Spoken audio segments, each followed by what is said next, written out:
Prelude. The rain pounded the small stone home outside of the city of Corinth. The storm raged and the winds howled, and yet Lamia couldn't bring herself to acknowledge the storm's presence. All she could feel was the warm radiance of the god laying in bed next to her. His powerful arms wrapped around her body, making her feel safe and secure in the home. "You more than any other mortal, have captured my heart," Zeus said sleepily, a smile on his face as he gently stroked the hair out of Lamia's face. "My heart is yours, now and forever, my lord," Lamia replied, reaching up and kissing his face gently. Lamia was the most beautiful woman of the village, her golden hair and sun-kissed skin making her desired by all. She was also known to be favored by the gods, most notably Zeus, who arrived at her home in the midst of a storm similar to the one playing out now, in the guise of a giant eagle. "For you and only you, my love, I am not your lord." "I am your love, as you are mine," Zeus replied, his muscular frame flexing under her soft touch as he moved his mane of curly black hair from his eyes. He found her lips with his own and began to kiss her softly at first, gradually becoming hungrier as they felt the throes of passion overtake them once more. "So this is where you have been sneaking off to, my darling husband," a voice beckoned. The two lovers jumped at the sound of the voice, and Zeus strode forward in the room, anger blooming in his eyes. "Who dares disrupt us?" he demanded before recognition took hold in his eyes. "Do you not recognize your wife, O mighty Zeus?" Hera asked, stepping out of the shadows as her own golden glow began to radiate the room. Long flowing red and gold hair hung down her back, as the white sash she wore revealed her toned and athletic body, one bestowed upon to all of the gods. "Hera, what is the meaning of this?" Zeus asked. "You have the audacity to feign anger at me, husband? You who have left the world with more bastard children than can fill a temple in my honor. How ridiculous, and to debase your godhood by laying with this mere mortal, why that is beyond dishonor. You should feel shame. Shame for what? For loving and being loved? You forget your place, Hera. I am the king of the gods, and you will show me the respect I deserve. Save the melodrama for when we return to Olympus. You and I know that you and I have equal power. In fact, let me demonstrate," Hera replied, pushing past her husband and towards the bed, where Lumia still held her white sash to her naked form. "My goddess, forgive me. I did not," Lamia began to say, her words falling short of spilling out of her mouth as she stared upon the beautiful goddess standing before her. "I'm sure you felt obliged to heed your feelings, especially in the presence of my divine husband here. Yet an example must be made, and you sadly must pay the price for my husband's mistake. I pity you, mortal. Your mortal life is now at an end, and only hell awaits you," Hera replied. With the simple touch of her hand to Lamia's forehead, the young woman's life changed forever. Lamia howled in agony as pain took hold of her. She could feel her skin peeling and cracking in places, while her hair fell out and her bones cracked. Her teeth sharpened and her ears grew pointed, and Lumia felt her humanity shed off of her as easy as a wolf's skin.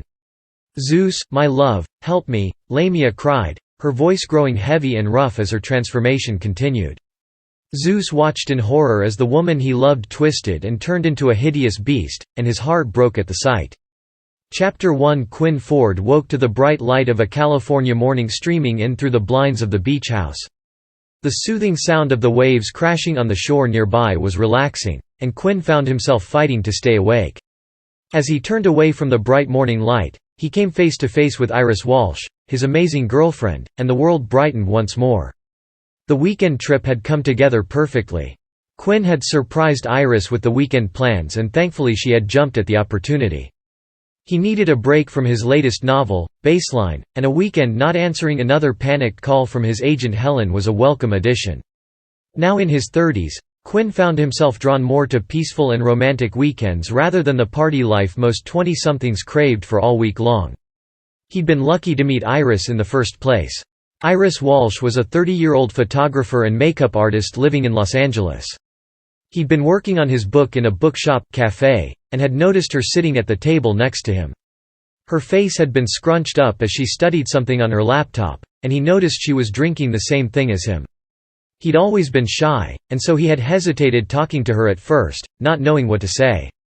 However, as he worked on his book, he found himself surprised when she sat down on the couch next to him, setting her laptop down. He looked up to see her looking at him, her emerald green eyes drawing him in immediately. "Sorry, "The couch looked much more comfortable than the damn chair over there," she said, her Irish accent punching through and enticing him like music in the air. That's all right. Always plenty of room for a fellow vanilla late drinker," he joked, hoping his face was as blushed as he felt in that moment. He always felt awkward sitting next to a beautiful woman. As a heavy-set man, he always worried it would be the only thing a woman would be able to fixate on when talking to him. Yet Iris was different, never once breaking eye contact with him. These vanilla lates are delicious. I never had them back home, but damn are they good. Is that an Irish accent I'm detecting? Where in Ireland are you from? Sandymount, a small village outside Dublin on the coast. Just moved here a couple years ago. Name's Iris. Iris Walsh. The young woman introduced herself as Quinn Ford, he replied, and the rest was history as the saying goes. Now looking into Quinn's beautiful face and trailing his hand down her body, he could honestly say he'd never felt happier. Today was the day he told himself. Today he would ask her to move in with him in his loft in L.A. It had been a few months since they'd met, and she brought the best out of him, and he hoped she felt the same way, at least enough to say yes to his idea. "Good morning, darlin'," Iris said, smiling without opening her eyes. "How do you always know when I'm awake?" Quinn asked, smiling. "It's one of my superpowers, love," she replied, opening her eyes and smiling. "You are my superwoman. Did you get some good sleep? I always do when I'm next to you. What did you want to do today? Do you have to work?" "Nope. Today I'm all yours. I was thinking we could have a late breakfast, early lunch, lay on the beach and then take a moonlit stroll along the beach before dinner. I thought we'd check out the caves near the Pinnacles National Park. What do you say?" "I say that sounds a plan. Want to take a shower first?" "You read my mind," he replied, following her out of bed as the sheets fell from their bodies and they ran into the bathroom, quickly shutting the door behind them.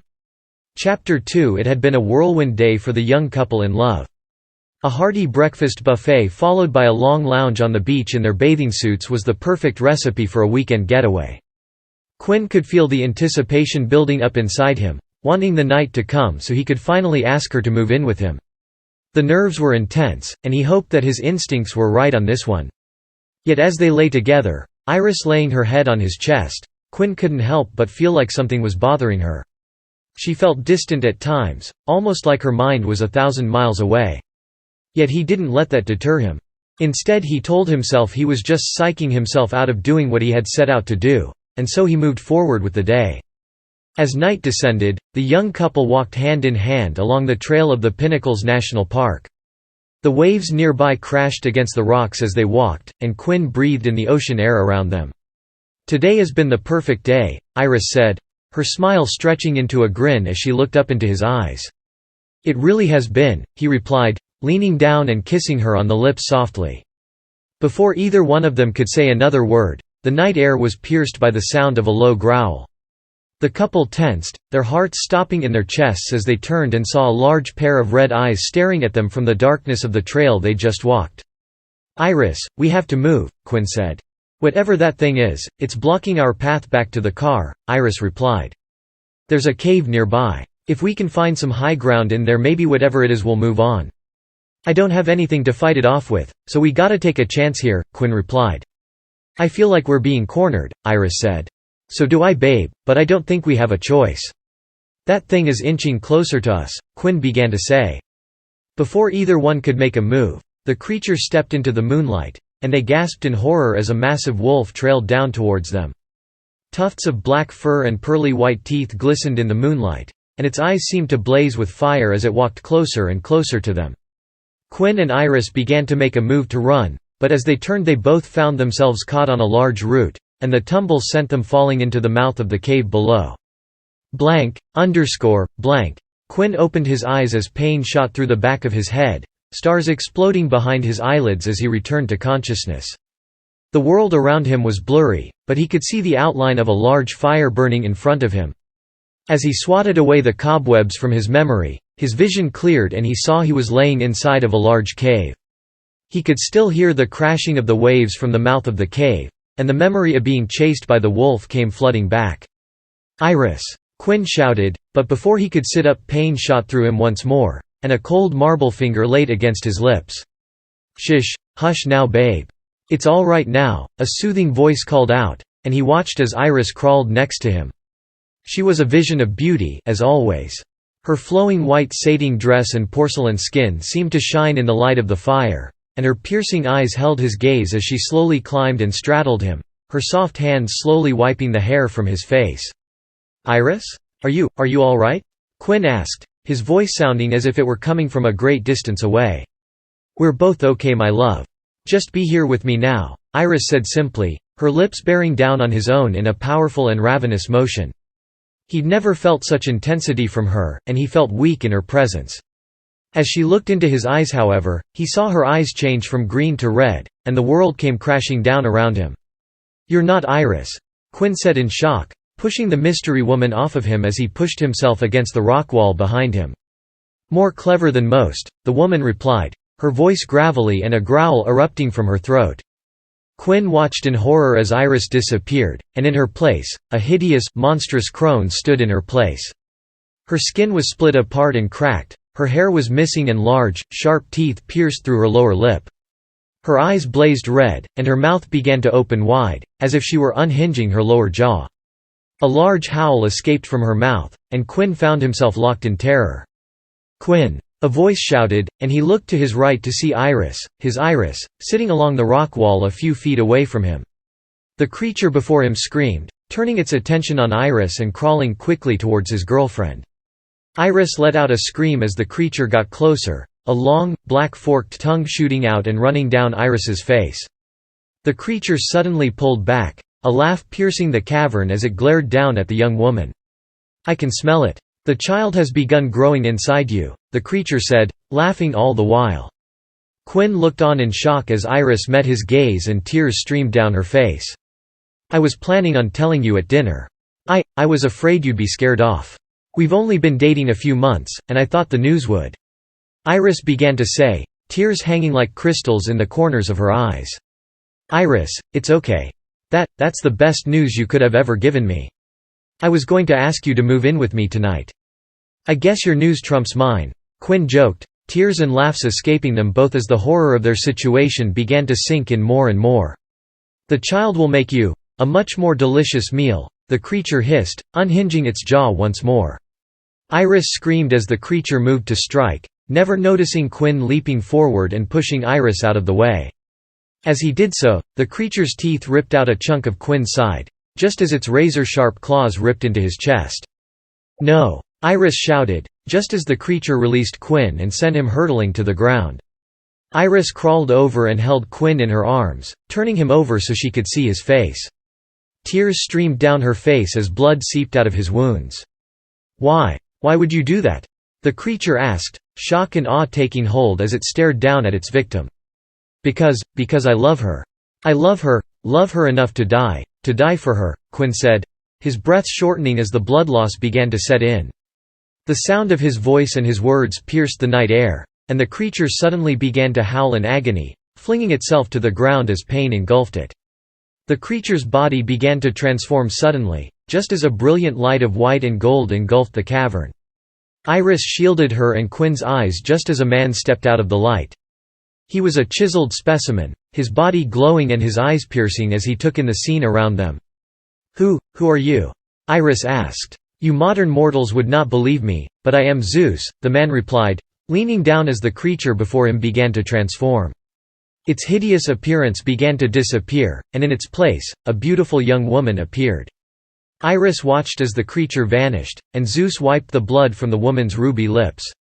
"What is happening?" Iris asked. "You two mortals have freed my love from her curse," Zeus replied. "My wife, Hera, cursed the woman lying here in my arms centuries ago. For my infidelity, she cursed this innocent woman to become the monster you see before you.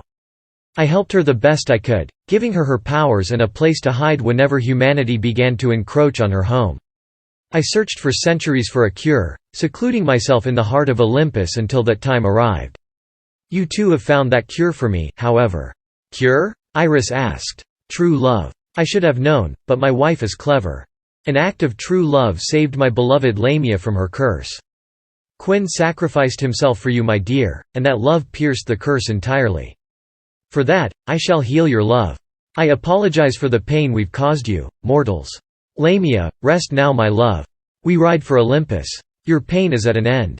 Iris watched as the man and woman disappeared in a brilliant glow of light. As they did, Quinn took a massive breath, and she watched as his wounds healed. Looking up into her eyes, he cupped her face in his hands and smiled. "Iris," he said, tears streaming down his face. "Quinn," she breathed, tears pouring out of her.